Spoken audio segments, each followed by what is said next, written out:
Ben and Groat, we'll get to you. Hold your horses. We're missing our main man, although not missing him. He's just not here. He's absent. He's absent. Yeah. That was not an emotional statement. Yeah, I don't know.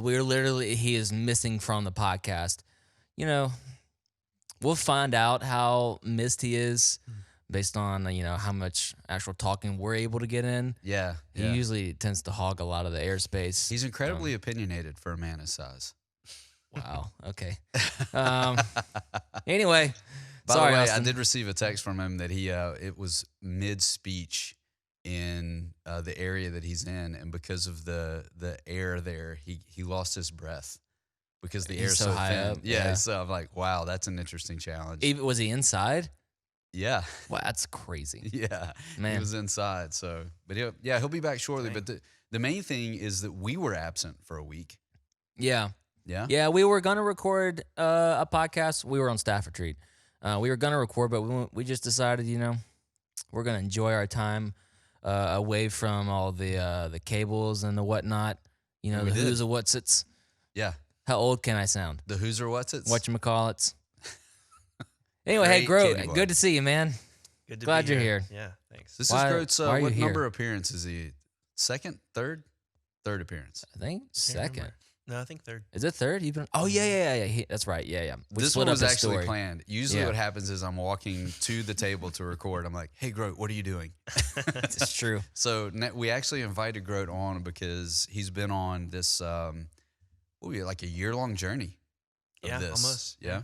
Pre Georgia or Georgia after Georgia it started kicking up. It started about probably the beginning of this year, or maybe Oh, wrapping okay. up end of last year. So this is post. Sweet. So I have a definite idea of where I want to start asking questions. Can I take the lead on Absolutely, that? man.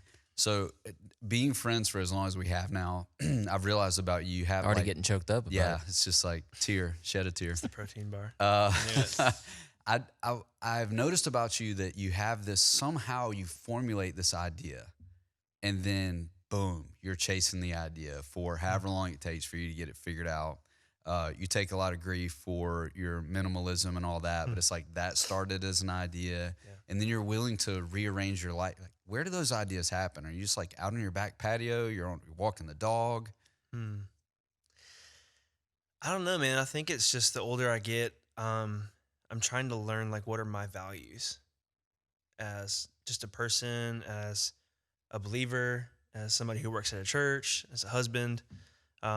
And I think the whole minimalism thing started like 5 years ago out of just like a revelation of excess, I guess. And this isn't a minimalism podcast, but my wife actually, somebody told her about a podcast that was 100% talking about minimalism and what that meant. We just kind of realized, hey, we kind of been living life just kind of going through the motions, not really with any intentionality. And so I think the whole minimalism thing helped us realize that it kind of opened your eyes to how do you live intentionally with everything. We could start with your possessions, but it cuts down to even, like I said, what are your values and what are the things that matter most to you?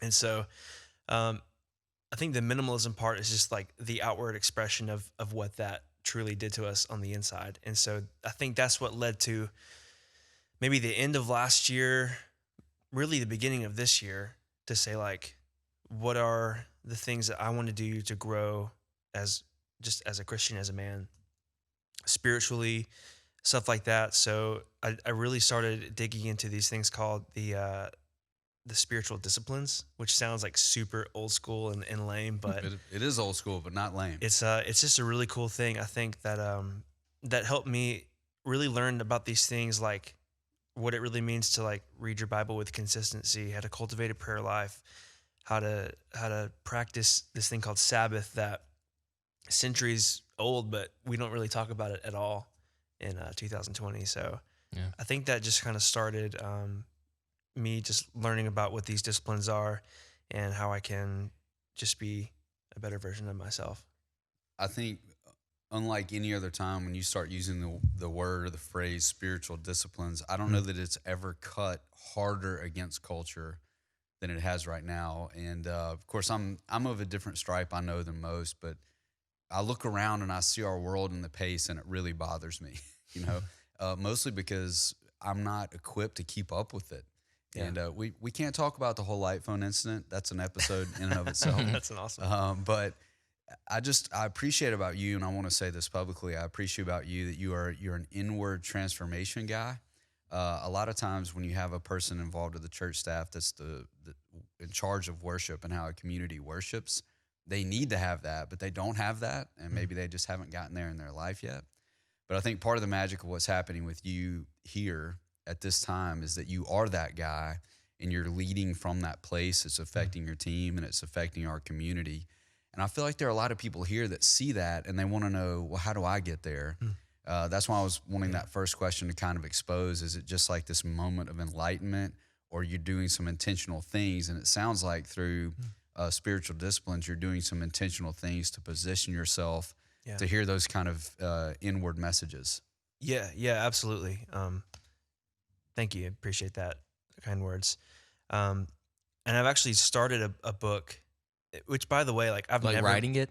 No. Oh. I was started super reading. intrigued, like, whoa, No, I'm no, gonna no, read it. no. And just hear me on this. I'm not the expert on any of this stuff. I'm a student right now, and I'm enjoying the heck out of it. But I've just started reading a book called, what's it called? It's by Ruth Haley Barton. It's talking about, if I wasn't being recorded right now, I could tell you what it was. Sacred Rhythms, I think is what it's called. Chase is going to do his producer magic. Sacred Rhythms. Yeah, you can cut this You're awkward confident? silence out. I believe it's Sacred Rhythms. Sacred Rhythms. Yep. Arranging something. So I've read the first 2 chapters, and basically what I've taken away from it right now that's kind of helped me understand how these disciplines can transform your life is just this idea that for spiritual transformation, we can't do the work of the transforming ourselves. We have to let God do the work, and we need to put rhythms and things in place to allow God to do that work in our hearts. So the work we can do is setting ourselves up, the disciplines, to let God do the transforming work in our hearts, which is like coming right out of the gate, and that book is really strong. So I think that's what has led me to these ideas of like, how do you live with intentionality? How do you live with simplicity? How do you, practice a Sabbath one day a week, to do these things that set you up to be transformed by God's work. So did you have in mind, or was your design that you're going to bring this to the community, to vertical community, and be an influencer in this way, or was it all about your transformation? It was mostly for my transformation, and it just kind of spills out like in a small group, in a team night, just these things that I've learned that God's revealed to me about, like, here's how you grow. Like, I just want other people to know about it. And it's good stuff. And I think it's, again, like, you hear the word discipline and you think like bad, like I don't want to be disciplined, but we practice these disciplines because God loves us and God wants what's best for us. And these are the ways that we can put into action these physical practices to let God do the work inside of us. So I guess just over time, it's helped me understand how I can take the next step and how I can bring others to that same next step. So the one that you've been digging into this year is Sabbath, which Trying, yeah. Yeah, and it's how about that? Yeah, pandemic and Sabbath. So, which is a crazy, I use this word a lot, but it applies here, dichotomy. Like, we're at home and we can't do the things that we're normally doing. Yeah. But the anxiety is so high that it's hard to rest. And I'm like, what a year to try to get that figured out. Yeah. But walk us through, because Sabbath itself, especially inside of our community, feels like a very ancient word, or one for a lot of us that we grew up hearing as a very shame-based, don't do this because it's Sabbath and you can't enjoy yourself. And there's just a lot of untangling, even for Christians, that has to happen here. Yeah. Well, actually, the first time I'd heard that word, like in a modern context, was I have a really good friend in Georgia, and we check in about once a week. How are you doing and stuff?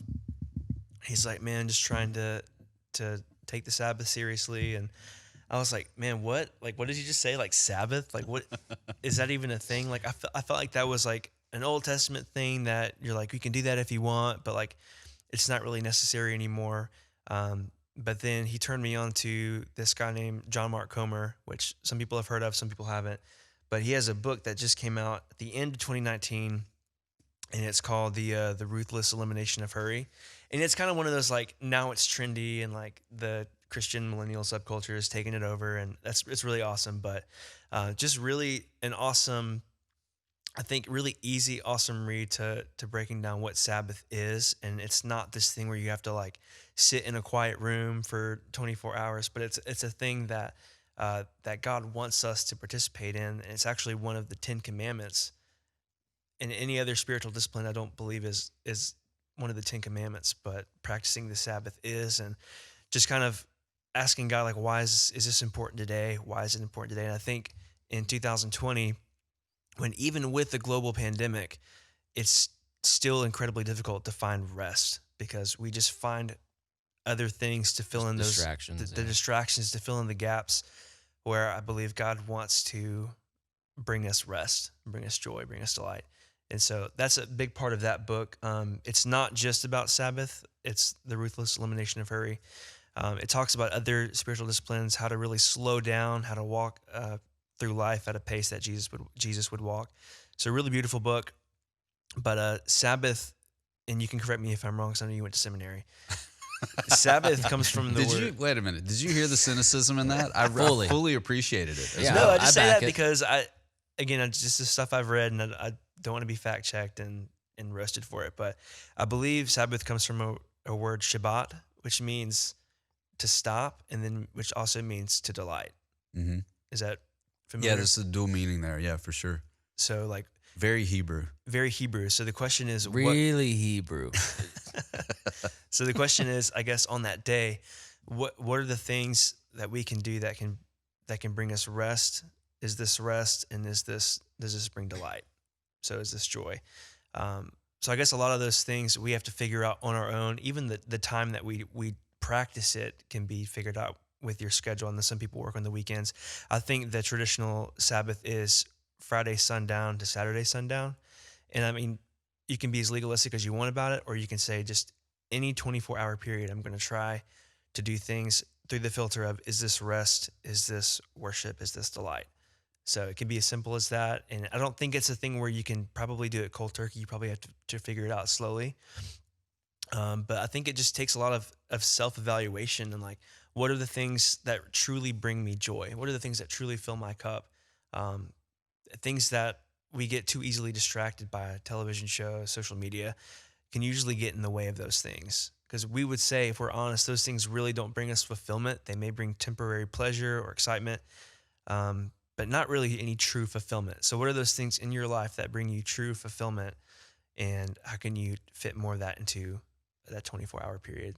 It To feels take a like we've break. like fully Americanized the Sabbath because it just sounds like 65. I got to get to 65 and then now I can go enjoy tennis or biking or whatever, like, Yeah. reading books.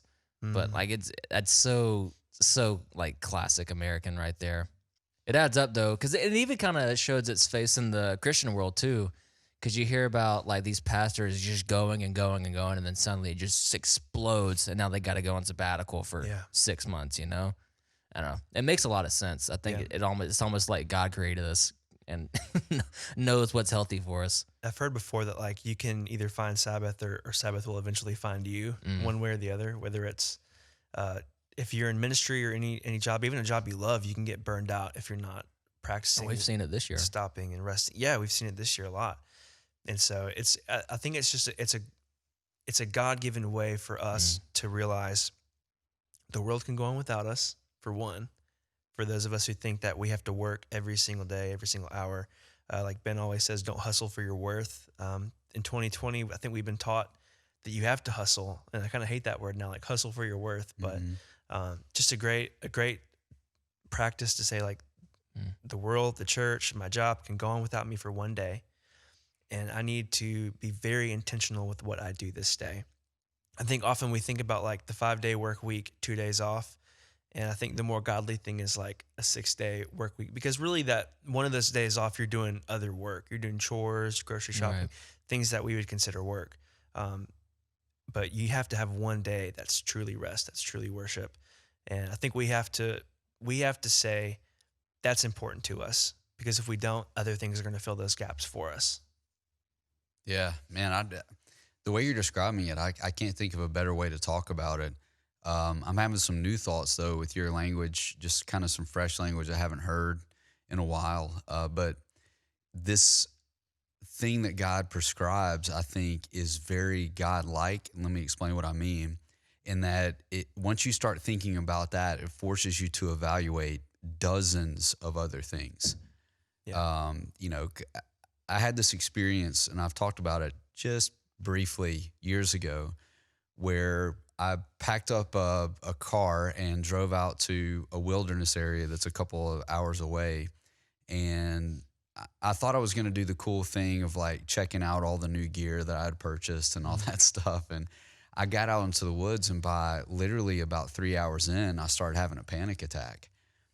Because I had been in such, and I didn't even know what it was. I didn't know what to call it. I just know that I started going at like hyper speed. Yeah. I just sped up and like, anyway, it's a big long story, but I think as you start to slow down, as you start to push distractions and hurry and that stuff aside, I think one of the major obstacles for me is in participating in it is it forces you to face a couple of things very quickly. Right. Like, what am I falsely dependent upon? And what is it that's underneath the surface that's really causing me anxiety? And what are the things that I don't want to think about that now that things are quiet, I actually have to think about? And Yeah. am I going to come face to face with the fact that I don't really have a lot of meaningful relationships in my life that aren't digitally based, and this show that I love to watch? You know, like I have a relationship with this form of entertainment, but I don't have a relationship with people. Yeah. That's kind of a hard thing to face. And I think as I've grown up in Christianity, I've been told that I need, remember the Sabbath day and keep it holy. And that means you don't do X, Y, and Z, which, I mean, there's probably some merit in that. But what people haven't done for me is cared for me and what that actually means when you start to participate in it. Yeah. So I'd love to ask you, were there things that as you started to do this were real obstacles or new realizations that maybe the people listening can be prepared for? Yeah, it's just, as for me as a people pleaser, it's hard to say like no to things on those days where I try to, like you said, keep it holy. And so I guess for me, that, I guess you could say like we have Fridays off, but if I want, this is where like life gets interesting. Like my wife works on Fridays, so if we want to practice Sabbath together, it's probably on a Saturday, because up here at the church we work on Sundays, and even though it restores our soul, it's work. Like we put in work for it. Definitely. Yeah. I'm exhausted when I leave here. Oh, Are yeah. you guys are exhausted? Yeah. Yeah. If I'm resting on Sunday afternoon, it's because I'm spent. Yeah. Yeah.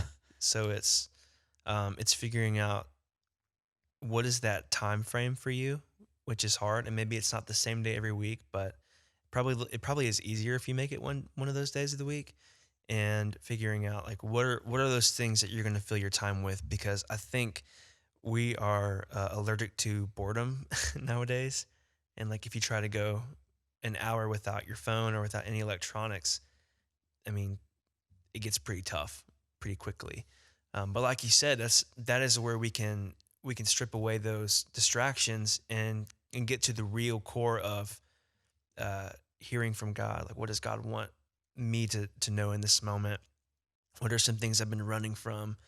Things like that, and even just having a richer time with God. If we practice these devotional times, which I think we all should, it's even like I do it on my phone. And it's so easy to say like, how did we get here where I'm on my phone, and the beauty of technology, but it's so easy for me to go straight from my Bible app to Instagram or to YouTube, like all these things that get in our way. So the obstacles are obviously what's in our pockets, what's sitting in our living rooms. And so I think maybe a good way to start is trying to get outside of maybe where those distractions are, leaving your phone at home, going to the coffee shop or something, trying a more analog method of what are those analog things that bring me joy, right? Like for you, it could be woodworking, but maybe woodworking now has turned into more of a second career than it is Yeah. anything that gives you life right now. Totally messed that up. Yeah. So you have to be careful, because, even having what brings me joy is like being with people, like at a coffee shop. Like a good Sabbath for me is going to Native Coffee in Jackson with Hannah, or with a good friend, and we're not talking about work. We're just talking about life, right? You're sharing life with people, and I think that's a big part of it too. Is your time with your family, cooking an actual meal instead of going out to a restaurant, like doing things together where you're actually participating with other people is a big thing. So I hear you describing a little bit of ritual there. Yeah. Like you have to program in. We already have rituals, I think. Pulling the phone out if you're in line, or if you're sitting in your living room and no one's around for a few minutes. I mean, I'm reaching for it. That, Yeah. or honestly, sometimes I'll hide behind a book, which feels a little bit more like acceptable. But it's still, I'm still putting my face in like a distraction if I'm trying to learn how Can to be, be yeah, if your better at intentions are one thing or another. Yeah. But there's ways to develop Sabbath rituals. And I think people feel embarrassed by that in the beginning. But that's how you have to start. Like you have to yeah. reprogram, reschedule, re-ritualize your life to make room for these things. And I think something you said a minute ago is really, really important. To start with 24 hours, you know, that's like saying I'm going to stand on my head for 24 hours. You're Yeah. not going to be, you have to start with something a lot shorter time domain of, and I'm especially thinking about those single parents out there that feel like they only have from 9:30 to 10:45 every day where they have distraction free time. Mm. Well, if you just start with whatever time you have that is free of relational distractions, say, I'm going to develop some rituals here instead of when the kids go to bed going straight to my phone or checking social or whatever. I'm going to do this other thing and see how it goes, and incorporating that analog stuff in there. Mm. It feels so creepy these days, but the world was analog it's been analog for a lot longer than it's been digital. Mm-hmm. Yeah. And I was having a discussion yesterday with a friend of mine, actually, that it's starting to affect our bodies chemically, that the chemical makeup of our bodies is starting to change in response to our lifestyle, Yeah. which is terrifying for a guy like me to think, man, what I'm doing is affecting the chemical makeup, you know. And we've seen Right. this for a while with the prescribing of anxiety and depression medications that are certainly necessary, and I've even been on in my lifetime. But I think they're so much more prevalent because of our distraction habit, because of our lack of Sabbath. I mean, our engines weren't designed to be in fifth gear 24 hours a day, Right. Right. you know. So you've incorporated some new rituals into your story, and it feels like, and I think we were falsely ascribing this to, well, Groat went to Georgia, he came back a different dude, you know. But it feels like it's been a result of a lot of hard work since you've been back to maybe get some things figured out. Yeah, definitely. I think that was definitely an experience where I felt like I had taken my own path, even if it was good intentions, into coming like having a point where I felt like I didn't hear from God at all. Like it was a very lonely time. And so coming back, it kind of helped me realize that like uh, life is short. I think we all have moments in life where we realize that, but then it's like, what are you going to do with it? Mm. And so to realize that I want to be, um, we talk about Peter Scazzaro sometimes. I want to be emotionally healthy. I want to be spiritually healthy. He has a great book too on how to be emotionally healthy, to be just an emotionally healthy person, emotionally healthy leader. He talks about he's a big Sabbath guy too, Yeah. and He was a ministry burnout guy yeah, before yeah. that. So just like seeing, like you see these patterns, and again, like I've never been a reader, but I've just realized that like you can't just like learn all these things on your own or just through life. Like go read books, go have relationships with people who've been there before you and who've done these things, and go get their input. So like through that, like I've intentionally chosen to read this past year books that heavily focused on the disciplines, on simplicity, on prayer, on Sabbath, on slowing down, on silence and solitude, all these things that again that I believe can help you uh, make room for God to do that work inside of you. Because I think the biggest part of like practicing spiritual disciplines is to remember that it is a discipline that is extremely difficult. Like anybody who wants to lose weight or start a new diet plan, it takes discipline. It's not going to be easy. So, was your question about how, like, what brought me into that realization coming from Georgia? Yeah, well, actually, I was just trying to expose the idea that Yeah. people ascribe it's like, well, you had this one experience where you Yeah. moved, and then that just changed everything, and that's a little bit of a misnomer. And Yeah. I think that the reason I'm pulling that out is because people would assume that because the three of us are on a church staff, we just have more aptitude for these kinds of things, and that frustrates me a little bit Yeah. because we don't. we don't. We maybe value them more because our environment allows us to value them more, but they're just as difficult. I mean, Groat is a dude, right? You're a dude that's living life, has two awesome dogs and a wife, and Mm. not necessarily in that order. But you have things in your life that compete for your attention. You're Yeah. running a ministry area. You have a team that's very important to you. Yeah. And it isn't like, well, your life is just so padded that you can think about spiritual disciplines and practice them easily. Yeah. There's been a lot of intentional work to go in. And I think to show all my cards, I'm trying to say for this podcast that as a man, you've committed to do this work that I think culture would say is very soft. It's very soft work. You know, you're not accumulating more things. You're not trying to figure out how you can move to a different town for whatever reason to make more money or to be in a nicer area. And it feels like it's been painted. This is part of the enemy's tactic, Mm. is that the things that you're discovering and have been discovering as a man for a year are like, well, that's the soft stuff. Like we couldn't sit around and talk about that with a group of guys because it would fall flat. But it's been incredible medicine for you as a man. Yeah. Yeah. And again, I think it goes back to just trying to figure out. I think anybody in their 20s is trying to figure out what are your values in life, right? What are the things that matter the most? What are the things I want to spend my time on? Because so often we can kind of just wander through our 20s, wander through our 30s, just without any intention. And so like this idea of like I don't want to waste this time that I have. I want to figure out what my values are, and I think those values are they're not in those things that I think traditional the American dream would be like go make more money, go have a perfect family, go whatever. It's no, I want to grow in my relationship with Christ, and I want to grow in my relationship with others. And how you do that is by having these disciplines to say, here's what I'm going to do to make my life that way.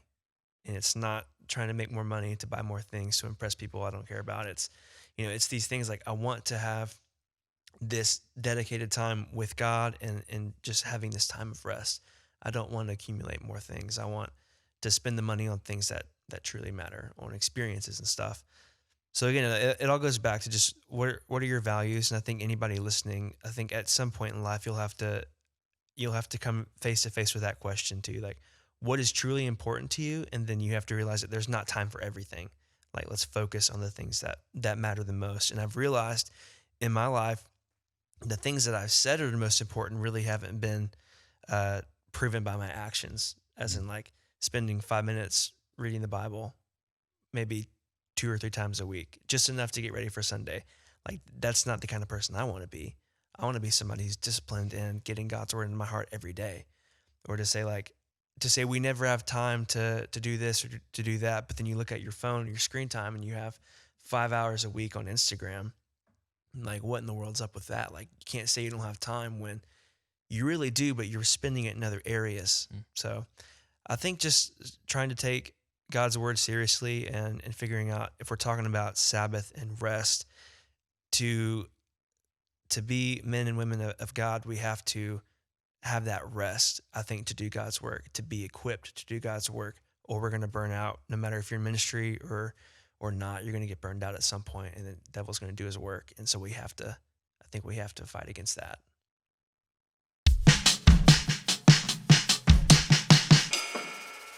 Well, Should I do this part? no, I'm gonna do it Okay. I don't unless want you really want to. No, I just don't want you. I don't like to see a friend struggle. No, it's just I wasn't fully missing Austin, but this segment kind of brought it out of me a little bit. I get But it. then I start thinking like I wonder if he misses me while he's gone. Well, based on his lack of answering our text messages, apparently not. Yeah, Yeah. I didn't need to hear that Message received, Austin. or not. Or not. Jeez. All right. Well. All right. I went and got us some questions though because he let us down. I think he. I think Wow. he didn't pick up his slack before he left. I don't know what to tell you. This guy. He didn't give us questions This before he left, so guy. I went and got him. We got better questions. I can't give the person out. It's but illegal. Yeah. It's true. I don't want to go to jail. It's not a misdemeanor. It's a felony. So, but dang it, these are some good questions. Here's the hint. This person's been on the podcast before. That's all I'll say. That's all we're putting out there. That's all I'll say. Take it for what you will. Yep. I'm not even going to tell Austin who asked these. Okay. Are y'all ready for the first question? Yes. Good. Ben? I'm ready. Oh, good. I'm in game mode right here. What is something you have recently changed your mind about? Politics. Next question. And what? Well, you got to elaborate. No, I'm kidding. I would never say that. No, I'm full-on libertarian. Something I have recently changed my mind about. Does it have to be serious or can it be just like a petty Ben Well, thing? I think that's the benefit of the segment, however you want to answer. I mean, we may scold you for a crappy answer, but it's your prerogative. Okay. Groat, do you have something ready? No? He literally said it's a before we started half-formed- recording, it's a don't start with half-formed me. Okay. Mine's a half-formed thought, but honestly, I make a living spewing those things out. You're So better at it than Just us. bridge the gap while you're talking. yeah, I don't know this would be my final answer, but it's definitely one of my answers. I've recently changed my mind on how to correctly nap. Oh. I'm a big So old method and then new method. Yes, I'm a big napper. Okay, and I grew up in a family of nappers. Related to speaking of Sabbath, Even it your was dad? always on Sundays. Yeah, Wow. always Good for him. always on Sundays. Yeah, and I'm not talking about the dad fall asleep in the chair. I mean, I do that all the time. He would like intentionally. Actively. He would Man. actively nap on Sundays Wow. in the middle of the blur of church activity. But anyway, my former napping strategy has been: you fall asleep, you wake up when you wake up. Oh, yeah, I had to cancel that. That's horrible. Right. And look, I was committed. I mean, my sons are 13 and 10, and I've been married for 19 years. I was committed to this method. Yeah. But I have recently realized that setting a timer to set an alarm, I'm roughly between like the 25 to 30 minutes is good for me because I fall asleep very quickly and I wake up and I don't feel like I have the flu. That's the big thing. Nap headache. Ooh. It's the worst. Man, it's bad. And you still get the best part of a nap, in my humble opinion, the best part of a nap is that giving in part at the beginning where you just like, Man, we're on the same page. yeah, you give in to this. It's not necessarily like, oh, I wake up and I feel rested because I slept for 2 hours. It's just that initial giving up. And then once you have that experience, you wake up in 30 minutes, you still have the rest of your afternoon to do the things that need to get done. Yeah. So I haven't just changed my mind. I've completely reversed strategies there. Wow. Dang. And it's working for me. I'm on the same page. I think I've done the same thing. I think mine just happened earlier. So when I was single, Chris, I'll admit this to you now. On Saturday nights when I was supposed to be waking up at 5:30, I was going to bed at like 1:30, which means 4 hours of sleep. Makes sense for a guy like you. Crazy. Yep. Ridiculous way to live. I would come home on Sundays, and there was literally a day where I fell asleep at 1:30 and woke up at 8:30. Because That's an entire nice sleep. I know. Goodness gracious. I know. It's ridiculous. And we had a meeting the next morning back when we had Monday mornings. Ooh, those are rough. Yeah. So since then, I've started setting, right before I put everything away to take the nap, I set a timer for an hour on my phone, knowing I'm going to fall asleep in about 10 to 15 minutes because I got to get all the crap out of the brain that I'm trying to not think of, you know? Yeah. So I'm about 45 minutes is where I'm at. Yeah. I mean, I wouldn't be upset at 45 minutes, but Yeah. I'm trying to create a new thing. So 45 minutes, I would probably like turn the alarm off and go back to sleep. But Oh, really? I think the nap is highly underappreciated, by the way. I mean, a lot of people are like, oh, I can never nap. I have so much to do. I used to, well, I wasn't doing so much to do. I used to say I Doesn't could never Churchill have nap. a quote about naps? Doesn't what now? Winston Churchill have a quote about naps about like Oh, I'm sure. He was so old. I'm sure they were involuntary. he was like the best leaders or whatever nap. Yes, he did say whenever that, there's yeah. time available versus like whenever you can. He was very particular about his baths as well. And You his guys should morning look it routine. up. It's interesting. Yeah. So the He's a nap big thing, nap I've guy. completely changed my mind about that. It's a good point. Gert, do you have an answer? Or do you want me to go? Yeah, mine are gonna sound kind of lame and cheesy, but I've changed my mind over the past couple years about being a morning person versus a night owl, and how just when you wake up as early as you can, you feel like you can just take on your day so much better. Like you don't feel rushed going into your meetings, into your job. You have time to slow down and to do the things again that matter to you. Drink coffee, read a book, get in the Bible, all that kind of stuff.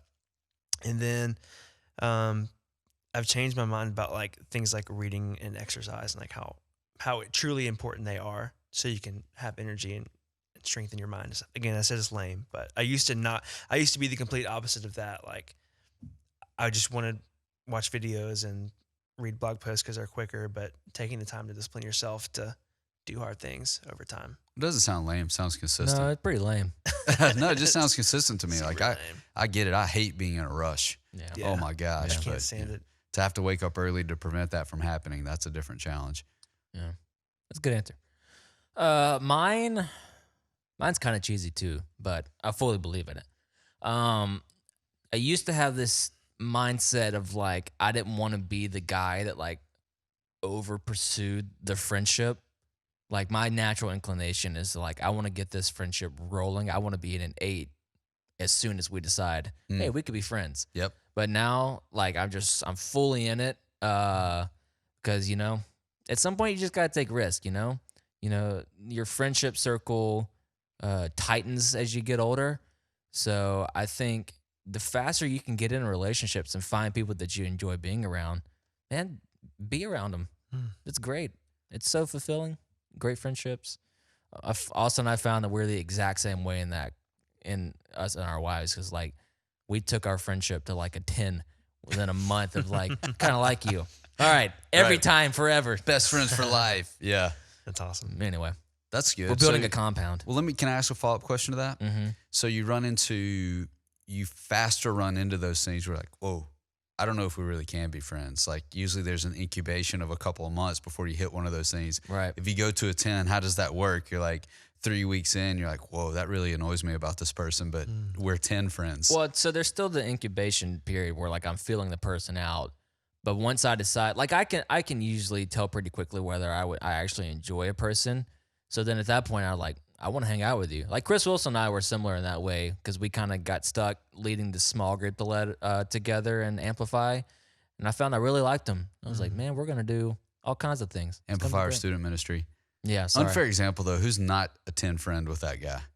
That's true. The only people that aren't want to be. Yeah. So That's a good point, pretty though. great. I think like you have to be compatible at first, but then like understanding your values and shared values are what kind of makes it easier to get to a Yeah. 10 there. yeah. Wow, what a great answer. All great answers. Yeah, Question satisfied? I think so. All You right, want one next more? question. Yeah. All right, last question, since you have to go somewhere. Always. Has a stranger ever changed your life? I have a definitive answer to this. Can I go first? Yeah. That was the end of the question? Yeah. Okay. gosh. Groat's going to have to help me out with this guy's name, but he just introduced me to him on YouTube. And it's a guy that takes the genre of a song and changes it. I just can't get enough of this guy.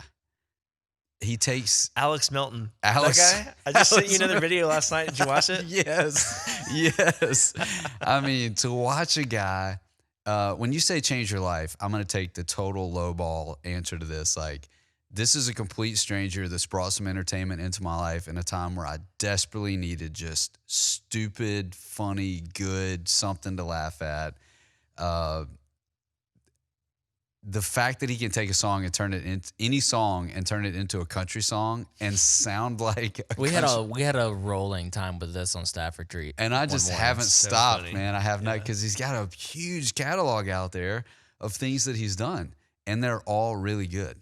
So And they're on Spotify too. no, I did not know stop that. it. Alex Stop. Melton. Yeah. Look him Really? up. He has like a whole album of Post Malone covers. Oh, But that's punk rock. yeah. Post Malone has great punk rock lyrics. Yes, he does. It works. So Mm-hmm. anyway, that's a complete stranger that totally changed my life. Mhm.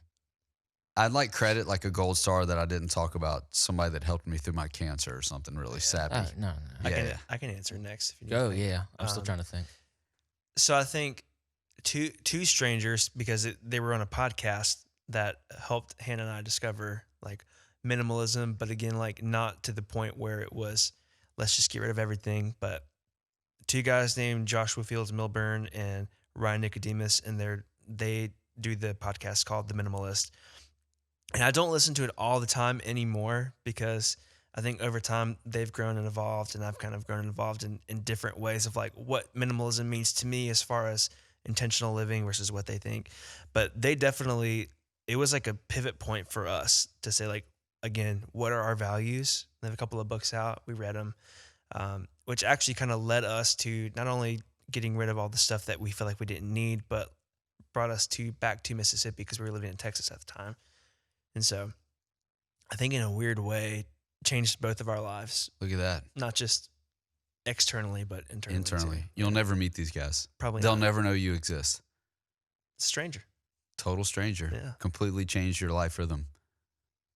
I think I'm going to answer this question. I think the way this person was meaning to ask it, like a true stranger, don't even Face know to their names. face. Yeah, Okay. one Sure.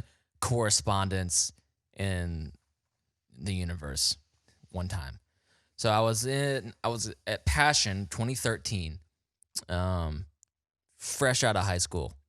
And we're walking, we just left session and we're walking to go back to our hotel. And it's like 6:37 in January, which means dark. And this dude pops out of me and my friend are walking together. This guy pops out of a doorway, clearly homeless, and says, "Hey man, you with that Christian yada yada yada?" I was like, yeah, we both are. And he's like, "Man, I could really use something to eat. You got any money? You got anything you can spare for me?" And I panicked, and I realized something about myself, like how I respond to stuff like that. I immediately gave him. This is not a flag or humble brag, but it's like I immediately gave him a 20. For a freshman college, That's a lot of money. Yeah. Yeah. And the whole walk home, my friend was like, "Man, I would never, ever, ever, ever do that. I can't believe you did that." And it just like him responding that way to me, responding to that guy in the way I did, like, I don't know why, but it rubbed me so incredibly wrong. And it just like, since then, like it pops up in my head often, like how you respond to like your first impressions of things like that, or just people in general. I don't know. That reaction from my friend has always driven me to, like, I don't know, not be a turd. Yeah. Honestly, is the best way I can put it for this podcast. Yeah. But it just, I don't know. It just serves as a constant challenge to not, I guess, not judge or to not think better than, or just think the best when trying to help people. Because honestly, Malcolm Gladwell talks about this. Like it is exponentially more beneficial to just give people the benefit of the doubt and respond with positivity and kindness, and to go that other direction. And it's been that way since then. So anyway, yeah. So so the stranger that changed was the homeless man. Yeah. He's the one that changed. And then, but it took the response. that from was my the catalyst friend. for the Yeah. response. Yeah. So was that generosity like in character for you at the time, or like a one-off, just you felt like you should do it? No, it's pretty in character. Like I'm like a 3 with a heavy heart. Like Yeah. my emotions are definitely there for someone that's so performance based. So like it just kind of welled up inside me, which knowing now, like I think that was, God speaking into that moment. Yeah. Even if that dude blew it on cocaine, like it was a lesson learned for me. Wouldn't have as been much opposed to- cocaine. That's true. That's not much cocaine. Honestly, probably no cocaine for that amount. Yeah. It was like a lot of gentleman jack, but probably not much cocaine. Yeah. The reason I ask is I've had those experiences too, where like the math and the stats are telling you this is not a wise decision, but you just feel something internally that's like, you know what, forget the stats. I feel like I'm supposed to do this, so I'm going to do this.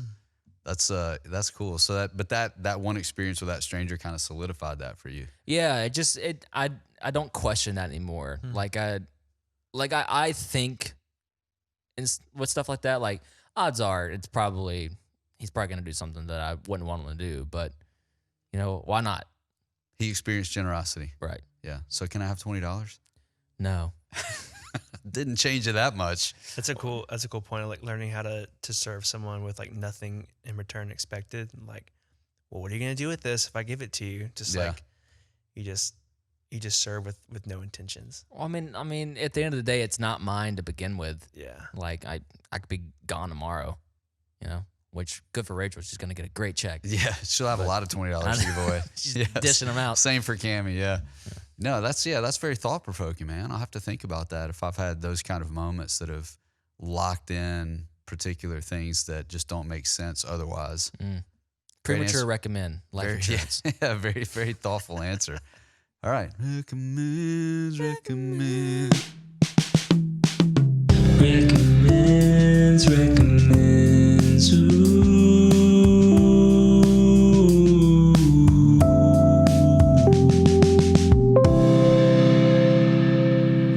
Groat, what key is the recommends jingle in? G. C. False. C. It is C. It's fifth. It's close enough. Typically it's in C. I wanted it to be different. Yeah, we're so typical with our jingles. Also, mean- I didn't hear it with my own ears. By the way, it was just a guess. Well, here's a hint I could have given you. I played the keyboard for it. Oh yeah, definitely. C. Therefore, in C. All white keys. So do the oohs stay in C or? Oh yeah, I'm not that jazzy. I don't Okay. know how to do all that. By the way, I saw a new show last night on Netflix. I was at a friend's house, and it's a show where they have a group of singers. Sing On is the name of it. They have a group of singers, and they're whatever it is measuring whether they hit the note or not, and that determines whether you make it to the next round. Like Guitar Hero World Tour That did sounds that. painful. It's like, how accurate of a singer are you? The crazy thing is, the people that actually sounded the best weren't advancing. They were bending the notes too much, and it wasn't picking up that they were staying on pitch. So they just had a lot of heavy vibrato.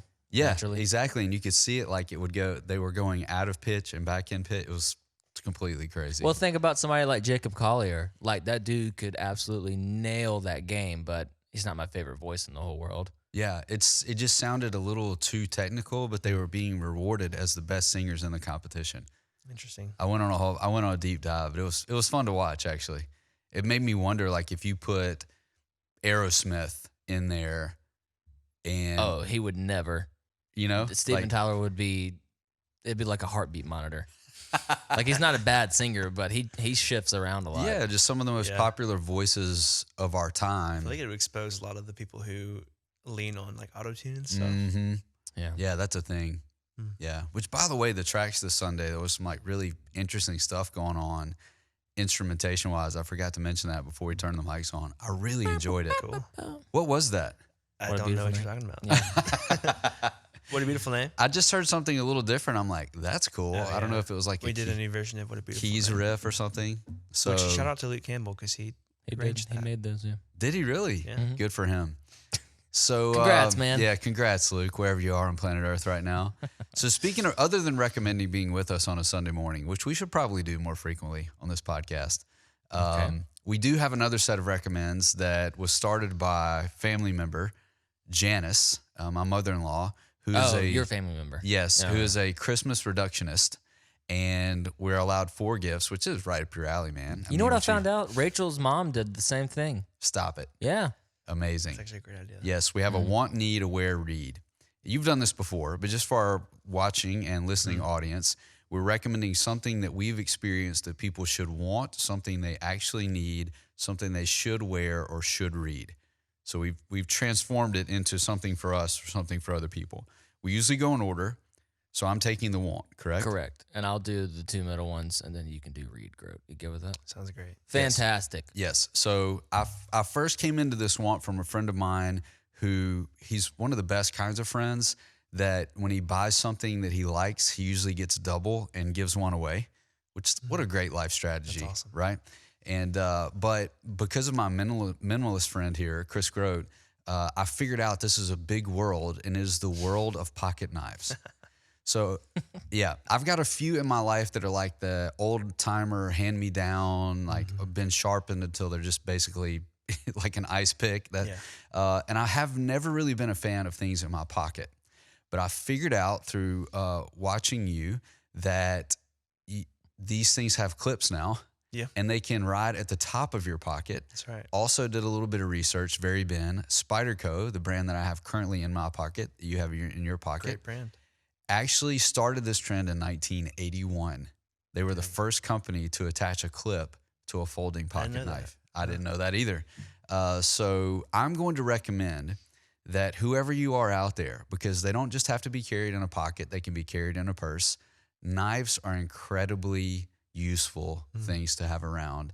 And it's a huge world where when you're wasting time on the Sabbath, looking at YouTube, you can research folding pocket knives and find the one that matches who you are best. So you want this. You definitely want this. And I'm looking at you, Me? Chase Hammock. Yes. Oh, well, I've already found the one that matches me best because it matches my level of care, which is minimal. Not mossy oak minimal, but pretty close. I just got a Gerber from There you go. Academy. Yeah, Gerber. In fact, this is another crazy fact, but TSA Gerber is the #1 knife that they for sure. claim before airplane rides. The majority of people getting on airplanes have those in their pocket. I actually had to throw away a knife. It wasn't like anything super fancy, but it was like a groomsman's gift with my name on it. Oh boy, It's a pretty cool little knife.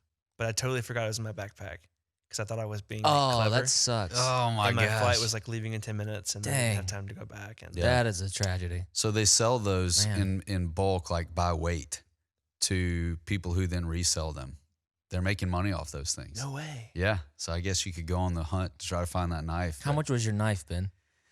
I was like, it's kind of, I had a coupon or whatever. But, Under $200?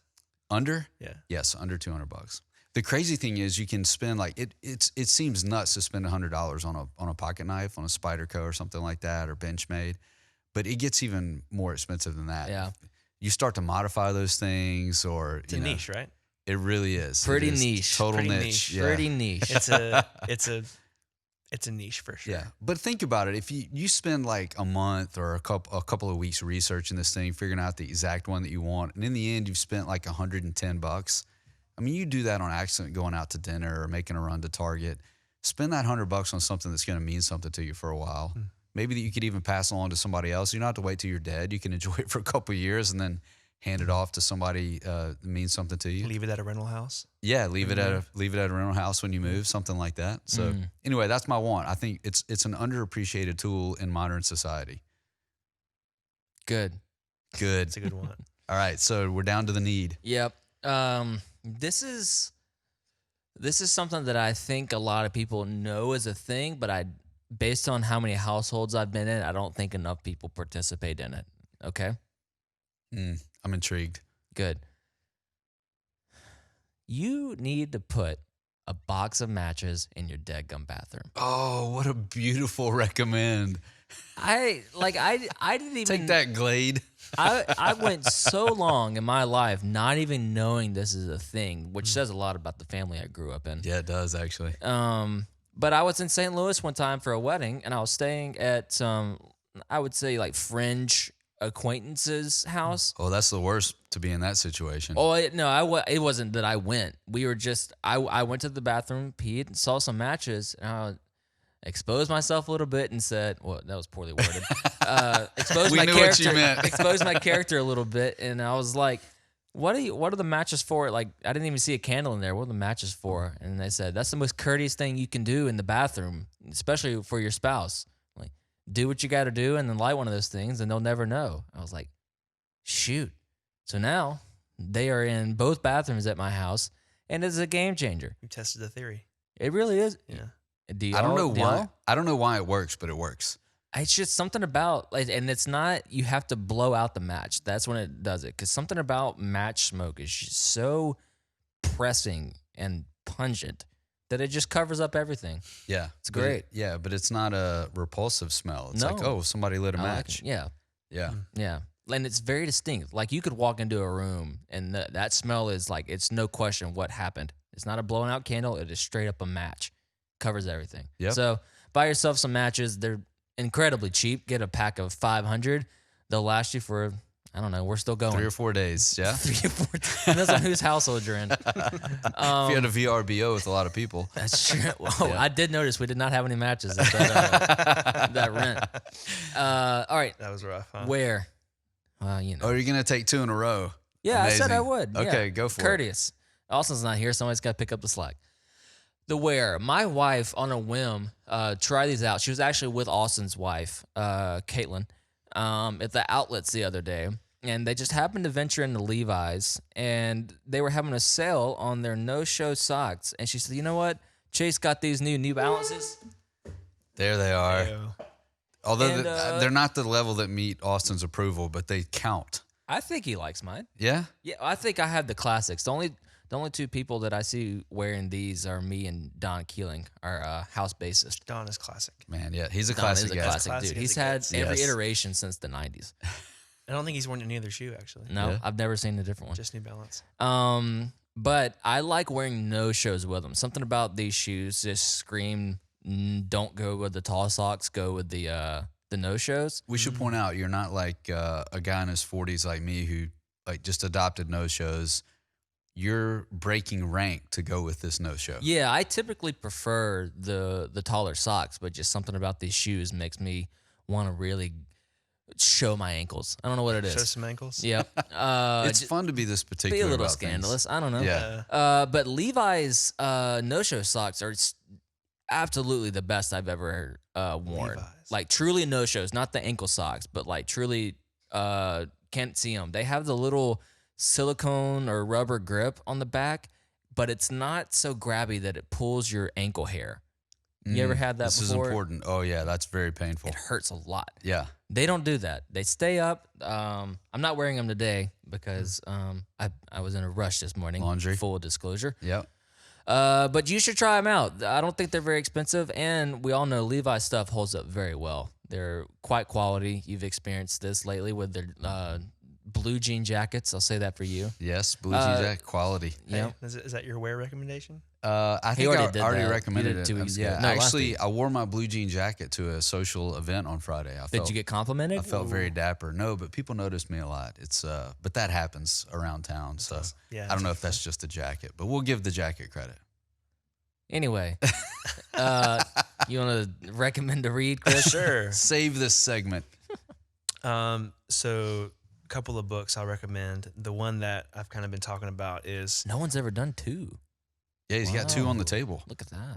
I got one on the table, one that I'm reading now, but Oh, that's a I'm not great going to font. recommend that one now. I'm going to Okay. recommend a different one. Okay. The Ruthless Elimination of Hurry. I don't know if the camera can see that. Why do I know Comer is the name? I think I've listened to a pod. Is he a pastor? Yeah, he's a pastor in Portland. So Okay, yeah. He was on This Cultural Moment. yeah, Yeah. really just I love the way that he writes because you can fly through it. He's a big like double spacer. Paragraph is about 2 sentences each. There you go. But really kind of cuts straight to the point, which I vibe with, about getting to the point of what he's trying to say. But he talks a lot about how to live an unhurried life, which I think, maybe some of us have learned that in the pandemic, Mm-hmm. or you could just, again, be addicted to social media and television Right. and stuff. Try my and best. Nothing changes. But awesome book. Everybody should read it. And then if you are interested in the spiritual disciplines, the book that I started with is called Spiritual Disciplines for the Christian Life by Donald Whitney. And kind of briefly covers each one and then just some other ideas of how to grow deeper into that kind of life. But Spiritual Disciplines for the Christian Life by Donald Whitney is awesome. Mm. Awesome. Better than Richard Foster? Same level. It's easier to read than Richard Foster, Okay. I would say. Yeah. But Celebration of Discipline, I'm reading through right now very slowly by Richard Foster, and it's been awesome too. yeah, but- it's pretty dense. It's Foster's dense, but he's brilliant too. Like the 90s, like you're such a dense dude. Or like No, a no. dense, like chock Like full of there's stuff. a lot of good stuff here, and I can't just like, oh, good chapter, next chapter. You It's have not to. like, it's not like Dallas Willard level of like, oh my gosh, what is he saying? He's got one on spiritual disciplines. Spiritual disciplines I had too. to put it down. I'm like, this guy's too smart for me. I couldn't handle it. I struggled my way through that one, I think, earlier this year. But yeah, I've been reading a lot of books about it. But the Whitney book is the easiest one, I think, to digest. And then if you want to go a little bit deeper, then read A Celebration of Discipline by Richard Foster, who is awesome. Total classic. Yeah. Classic. See ya.